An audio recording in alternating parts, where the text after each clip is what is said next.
It was August 10th, and my first day on the oil rig felt unsettling from the start. The air was thick with salt, and the constant humming of the machinery vibrated through my bones.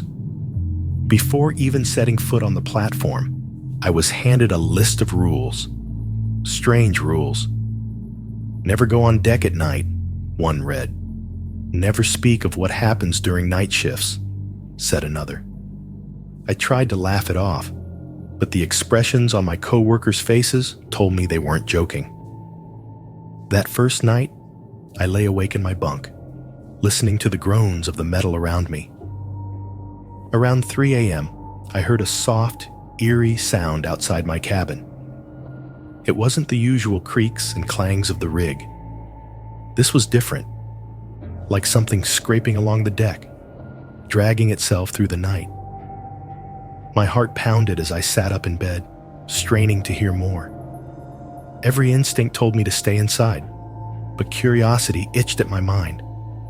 I hesitated, recalling the first rule: never go on deck at night. I decided to obey it. Morning couldn't come fast enough.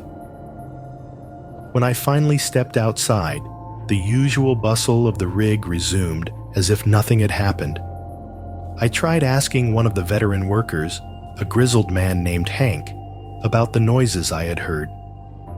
His eyes narrowed, and he simply shook his head. "Don't ask questions you don't want answers to," he muttered, walking away without another word. The tension in my chest tightened, and a creeping sense of unease followed me throughout the day. By the time evening fell, the rig felt different. The air seemed colder, and the shadows stretched longer than they should. I kept to myself, not wanting to draw any more attention, but the night weighed heavy on my mind. As I lay in bed again, my thoughts raced. What had I signed up for? The sound returned, soft, scraping, dragging. This time, it felt closer. I held my breath, hoping it would pass, but deep down, I knew I wouldn't be able to resist much longer. That night, the sound was relentless, creeping into every corner of my mind. I couldn't stand it any longer. My body moved before I could stop myself, and within minutes, I found myself stepping outside onto the deck. The cold night air hit me like a wall, and the fog hung thick, swirling around the rig like ghostly tendrils. I kept my steps quiet, cautious, though I wasn't sure why. The sound was louder out here, scraping and dragging, like something heavy being pulled along the metal. I walked towards the source of the noise, feeling my pulse quicken with every step. The fog made it hard to see more than a few feet ahead, but then I saw it. Something moving near the edge of the platform. It was large and formless, just a dark silhouette in the mist. My heart raced as I squinted, trying to make out what it was. A shape? A person? But then it shifted, disappearing into the fog before I could get a clear look. My breath hitched, and a cold sweat ran down my back. Whatever it wasn't human. Or at least it didn't move like one. The next morning, I woke up groggy and unsettled. The crew was gathered for breakfast, their usual banter filling the mess hall. I glanced around, trying to read their expressions, but no one seemed fazed. It was as if the previous night hadn't happened. I pulled Hank aside, my voice low and urgent. "I saw something out there," I whispered. His face darkened, and for a moment, he looked genuinely afraid. "Forget it," he said. "You weren't supposed to see that. Keep your mouth shut, or you'll regret it." His words sent a chill down my spine. I wanted to press him for more details, but something about his tone told me it was a bad idea. I spent the rest of the day in a daze, going through the motions of my work, but constantly replaying the night's events in my mind. What had I seen? Was it a trick of the fog? Or was there something lurking out there in the dark? Something the rest of the crew was hiding from me? As nightfall approached, my anxiety grew. I couldn't shake the feeling that I'd crossed a line, that by stepping onto the deck, I had broken some unspoken code. The sound returned once again, softer this time, almost as if it was taunting me. I stayed in my bunk, pulling the blankets tight around me, but my mind was racing. I knew I couldn't ignore it forever. By the third night, my nerves were shot. The constant tension of waiting for that sound was eating away at me. I lay in bed, staring at the ceiling, my mind unable to settle. The rig felt alive, groaning and creaking under the weight of something I couldn't see. My curiosity had already pulled me outside once, but now it was pulling again. I tried to fight it, to remind myself of the rules, but the thought of that shadowy figure haunted me. I had to know what was out there. I slipped out of bed and quietly made my way to the door. The fog was even thicker than the night before, wrapping around the rig like a shroud. I stepped cautiously onto the deck, the cold air biting at my skin. I could hear the sound again, that eerie scraping. But now it was more distant, almost as if it was moving away from me. My heartbeat pounded in my ears as I followed it, each step feeling heavier than the last. Then I saw it, a shadowy figure standing near the edge of the rig, just like before. But this time, it didn't move. It stood completely still, facing the water. My heart raced as I approached, trying to get a better look. "Hey!" I called out, my voice trembling. The figure didn't respond. I stepped closer, close enough to see that it wasn't human. It was some kind of silhouette, darker than the night around it, as if it was absorbing the light. And then, as quickly as it had appeared, it dissolved into the fog. My body froze in place, my breath catching in my throat. What was happening? Was I losing my mind? I stumbled back, tripping over a metal pipe and landing hard on the deck. My head spun as I scrambled to my feet, my eyes darting around for any sign of the figure. But it was gone. The sound had stopped, leaving only the deafening silence of the night. I stood there, trembling, until I finally forced myself back to my cabin. The next day, I tried to shake it off, telling myself it was just a trick of the fog. But the crew was different. They were quieter, more distant. Hank wouldn't even look at me. It felt like I had crossed some invisible line, like I was no longer one of them. And worse, I couldn't shake the feeling that the rig itself was watching me, waiting for me to make another mistake. I knew I couldn't stay much longer. Something wasn't right here, and I was running out of time to figure it out. By the time the fourth night arrived, I was ready to leave.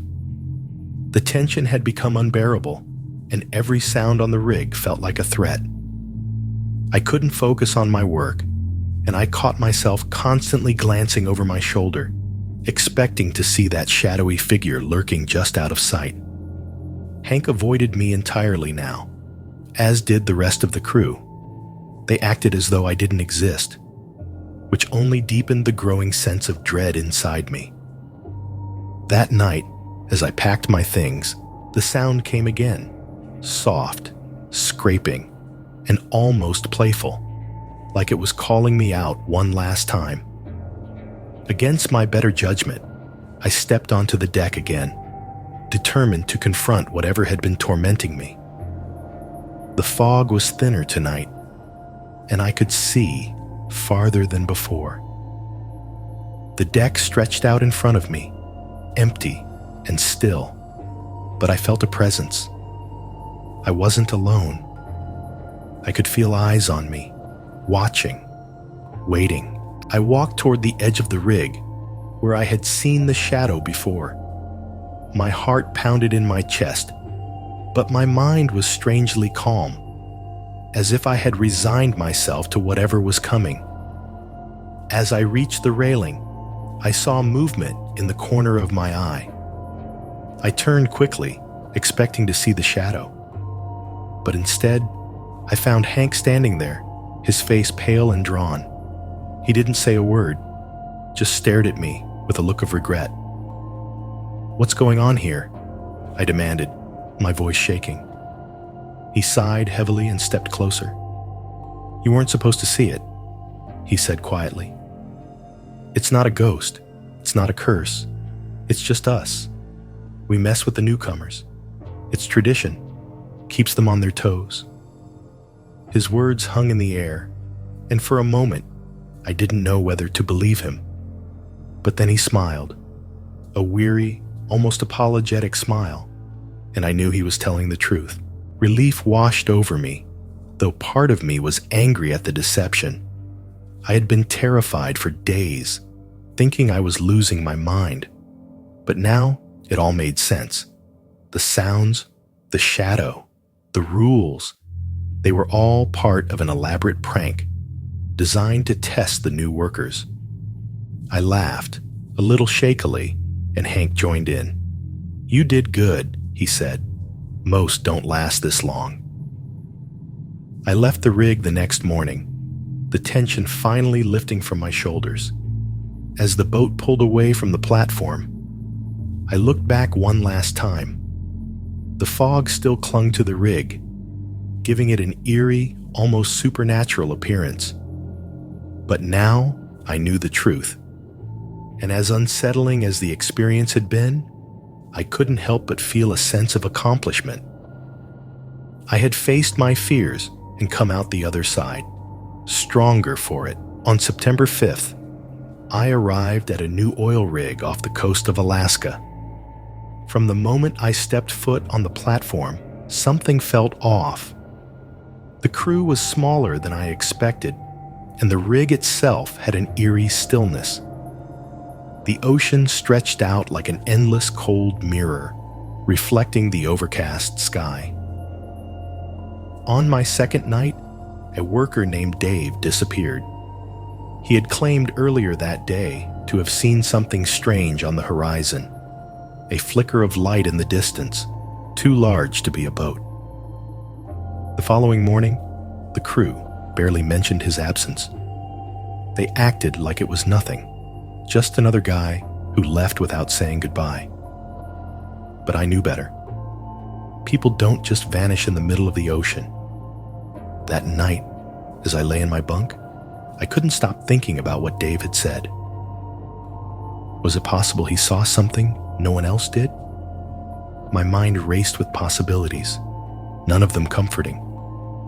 The silence of the rig felt oppressive, as if the walls were closing in on me. By the third night, another worker, Tom, disappeared without a trace. This time, he left behind a note, hastily scrawled on a torn piece of paper. "It's coming for us." The message sent a chill down my spine. Panic started to spread among the remaining crew members, though no one dared speak about it openly. The tension was palpable, hanging over us like a thick fog. I couldn't help but wonder what was coming for us. As I tried to sleep that night, I heard whispers in the wind, like distant voices calling out from the sea. The rig creaked and groaned, the metal sounding like it was alive. I was afraid to close my eyes, afraid of what I might see, or not see, when I opened them again. Something was out there, lurking in the dark waters, and it was only a matter of time before it made its move. The following day, the remaining crew moved with nervous energy, their eyes constantly darting toward the horizon. Everyone seemed on edge, as if they were expecting something to happen at any moment. I overheard a few of them whispering about an ancient curse tied to the waters around the rig. It sounded like a sailor's ghost story, but after 2 disappearances, I wasn't so sure anymore. I found myself staring out to sea, half expecting to see that flicker of light Dave had mentioned. That night, I couldn't sleep. The rig felt wrong. Too quiet, too still. My bunk felt like a coffin, the walls pressing in on me. Around midnight, I heard a faint noise, like someone or something moving outside my cabin. I froze, holding my breath as I listened. The sound grew louder, soft footsteps echoing through the metal corridors. But when I finally worked up the courage to open the door, there was nothing. Just empty shadows stretching into the night. The crew started to fracture. Small groups formed, each one convinced they had the answer to what was happening. Some believed the disappearances were accidents. Others whispered of the curse. No one wanted to admit how terrified we all were. I stayed mostly silent, not wanting to draw attention to myself. But inside, fear gnawed at my sanity. I couldn't shake the feeling that we were being watched, that something unseen was circling us, waiting for the right moment. That night, just as I was drifting off, I saw it. A light, faint but unmistakable, far out on the water. It flickered once, then vanished. My stomach tightened with dread. Dave had seen it too, right before he disappeared. Whatever it was getting closer. I had no idea what it wanted, but I knew one thing for certain. We were not alone out here. The light returned the next night, brighter and closer this time. It hovered on the edge of the horizon, flickering like a dying flame. The remaining crew gathered on the deck, staring in silence. No one said a word, but the tension in the air was palpable. It felt like we were all holding our breath, waiting for something to happen. My heart pounded in my chest as I tried to make sense of it. Was it a ship? A signal? Or something else entirely? As we stood there, the wind picked up, howling through the rig with an unnatural force. I grabbed onto the railing for support, my eyes fixed on the light. It pulsed once, then faded out, leaving us in total darkness. A heavy silence fell over the rig, broken only by the sound of the waves crashing against the platform. The crew slowly dispersed, no one daring to speak of what we had just seen. But the fear was clear on their faces. We all felt it. Something was coming. That night, sleep was impossible. I tossed and turned in my bunk, my mind racing with questions. What was that light? And why did it only appear at night? My thoughts were interrupted by a noise outside my door, soft but unmistakable. It sounded like something scraping against the metal walls of the rig. My heart raced as I sat up, straining to hear more. The scraping grew louder, closer. I held my breath, fear tightening my chest. I couldn't take it anymore. I had to know what was out there. I crept out of my cabin, making my way down the dimly lit corridors. The sound echoed around me, disorienting and terrifying. When I reached the deck, the wind had died down, leaving an eerie calm. I scanned the area but saw nothing. No light, no movement, just the empty expanse of the ocean. But the feeling of being watched lingered, and I couldn't shake the sense that something was waiting just beyond my sight. The next morning, the rig was quieter than ever. Only a handful of us remained now, each person consumed by their own fear and paranoia. No one spoke of leaving. We all knew the helicopters wouldn't come for us until the next scheduled shift change. We were trapped, with nowhere to go and no way to explain what was happening.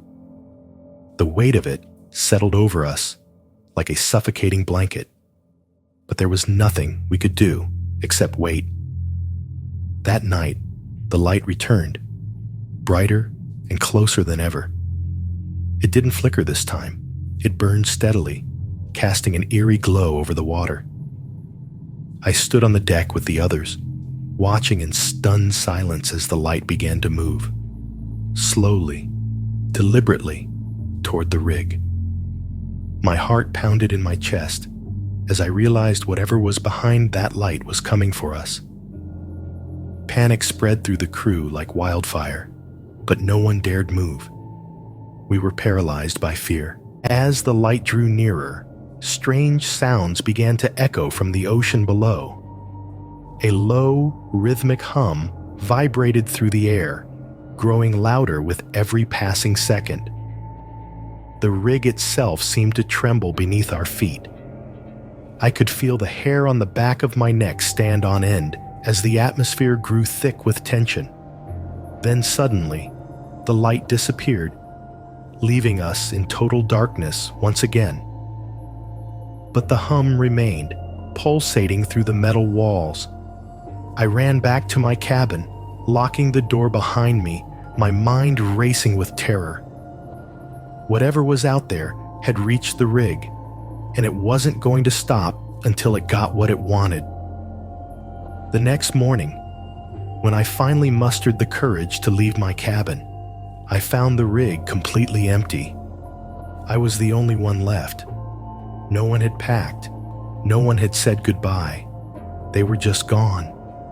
And I was left alone, staring out into the fog, wondering if I'd be next. On October 12th, I arrived at the old oil rig. It was my first shift, and the place felt wrong from the moment I stepped onto the platform. The rig creaked and groaned with age, and the stories I'd heard about it being haunted were impossible to shake from my mind. My coworkers laughed it off, but I couldn't ignore the shadowy figures I thought I saw out of the corner of my eye. The shadows were always there, lingering just beyond my sight, creeping closer every time I looked away. That night, the wind howled through the rig, creating an unsettling melody that echoed in the darkness. I tried to convince myself it was just the rig settling, but the shadows seemed to move on their own, crawling across the walls and disappearing before I could catch a full glimpse. My heart raced with every creak, every whisper of wind. I lay awake in my bunk, staring at the ceiling, convinced that something was watching me from the corners of the room. By the second night, the shadows had grown bolder. They no longer stayed in the corners. They hovered closer, near my bed. I couldn't sleep, couldn't breathe without feeling their presence pressing in on me. My mind was unraveling, twisting every sound into something sinister. The others acted like nothing was wrong, but I knew better. I could feel the cold breath of the shadows on the back of my neck, see their dark, distorted forms flickering in the dim light. As the hours dragged on, my anxiety grew into full-blown terror. I tried to tell myself that it was all in my head, that the stories were just that, stories. But every time I closed my eyes, the shadows grew darker, their shapes more defined. My skin crawled with the sensation of being watched, and no matter how hard I tried to shake it, the feeling wouldn't leave. Something was there, lurking in the darkness, and it was only getting closer. The third night, sleep was impossible. Every time I closed my eyes, I could feel them, the shadows, inching closer. I lay in my bunk, staring at the door, my heart pounding in my chest. The air in the room felt heavy, almost suffocating, as if the shadows themselves were pressing down on me. Every creak of the rig sent chills down my spine, and the silence was unbearable. I wasn't alone, I knew that much. The shadows were watching me, waiting for something. At some point during the night, I heard a faint noise, like soft footsteps just outside my cabin. I froze, my breath catching in my throat. The shadows seemed to ripple along the walls, drawn to the sound. I gripped the edge of my blanket, terrified to move, my mind racing with fear. Slowly, I forced myself to sit up, trying to listen more closely. But the footsteps had stopped. All that remained was the low, eerie hum of the rig, as if the platform itself was alive. I couldn't take it anymore. I jumped out of bed and stumbled toward the door, yanking it open. The hallway was dark and empty, just as I had expected. But the feeling of being watched didn't fade. The shadows clung to the walls, lingering in the corners, their shapes barely visible in the dim light. I took a deep breath, trying to steady my nerves. I had to get out of there, even if just for a moment to clear my head. I hurried outside, stepping onto the deck. The cold night air hit me like a shock, but it wasn't enough to chase away the fear that had taken root in my mind. The shadows followed me, stretching across the rig, their dark forms shifting and writhing in the fog. I stared out at the ocean, desperate for any sign of normalcy. But the water was still and silent, reflecting nothing but the haunting glow of the rig's lights. The night felt colder than before, biting through my clothes and chilling me to the bone. I stood on the deck, trying to calm my racing heart, but the shadows didn't leave.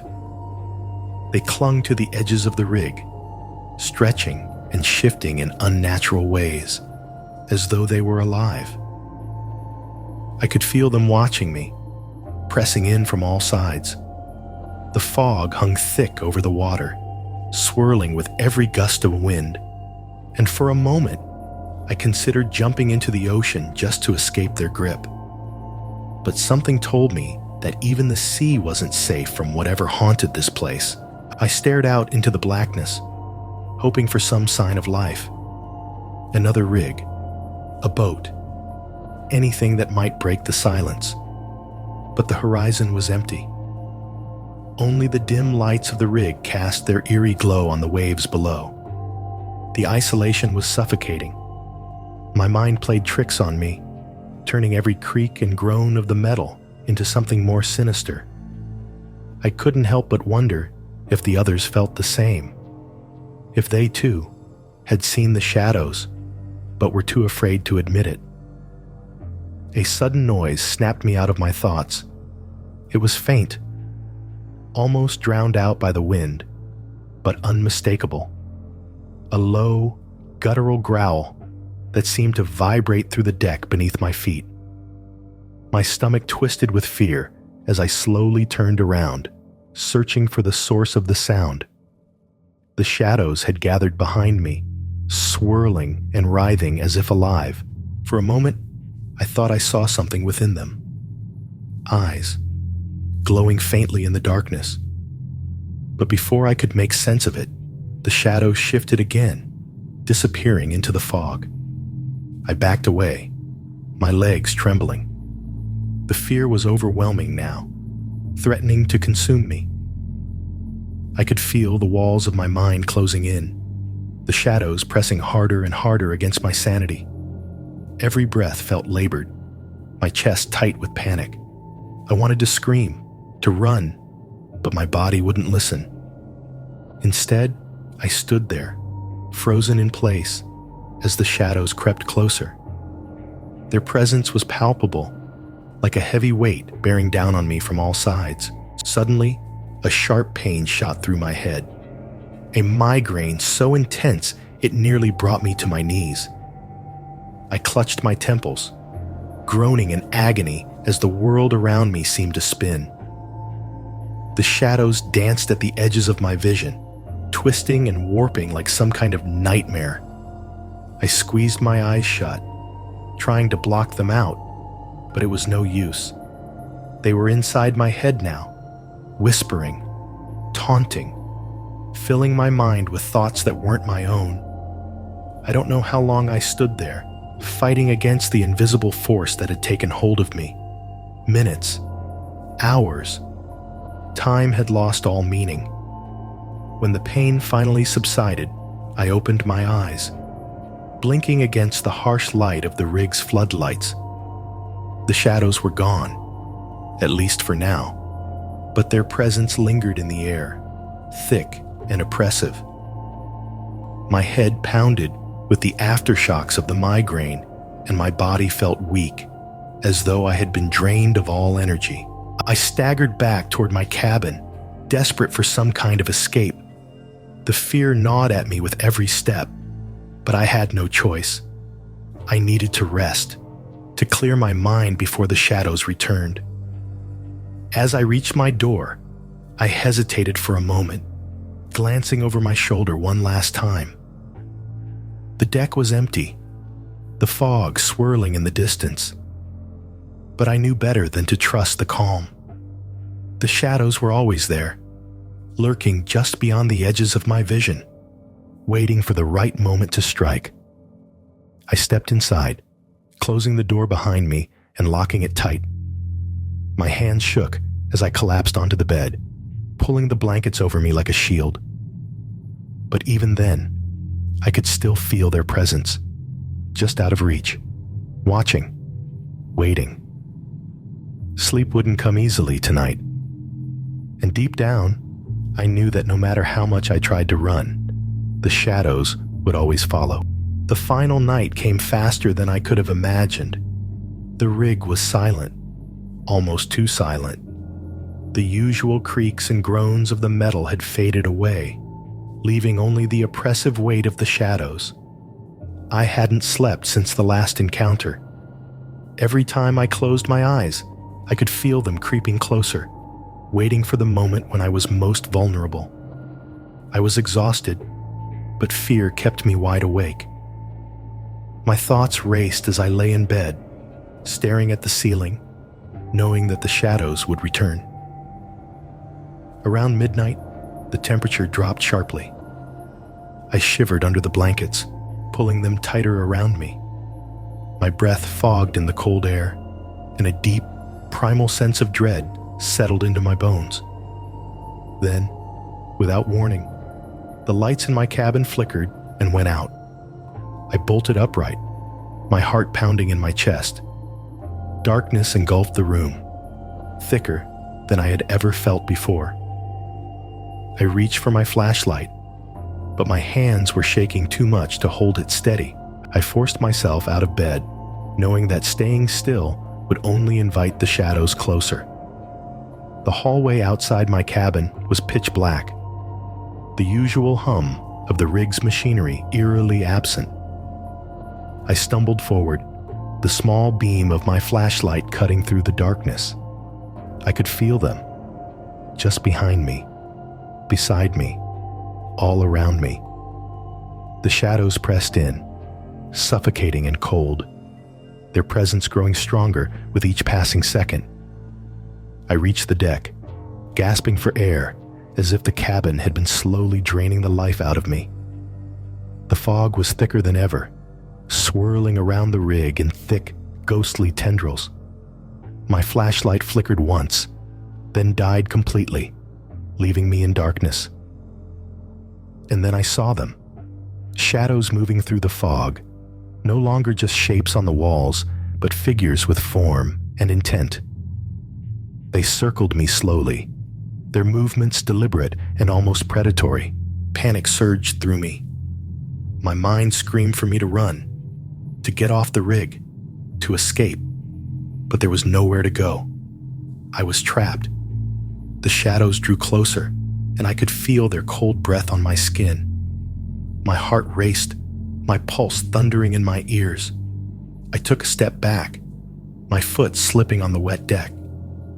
As I fell, the world seemed to tilt around me, and for a moment, I thought it was all over. But then, just as quickly as they had appeared, the shadows stopped. They lingered for a moment, almost as if they were observing me, deciding what to do next. And then, without warning, they faded back into the fog, leaving me alone on the deck. I stayed there for what felt like hours, too afraid to move, waiting for them to return. But they didn't. The night was still, and the air was thick with a heavy, eerie calm. By morning, the fog had lifted, and the rig seemed almost peaceful. But I knew better. The shadows were still out there, waiting, watching. I left that day, never to return. The rig had taken a piece of me that I could never get back, a part of my mind that would forever be haunted by the figures in the fog. As I sailed away, I couldn't shake the feeling that the shadows hadn't let me go. They were just biding their time, waiting for the day when they would come for me again.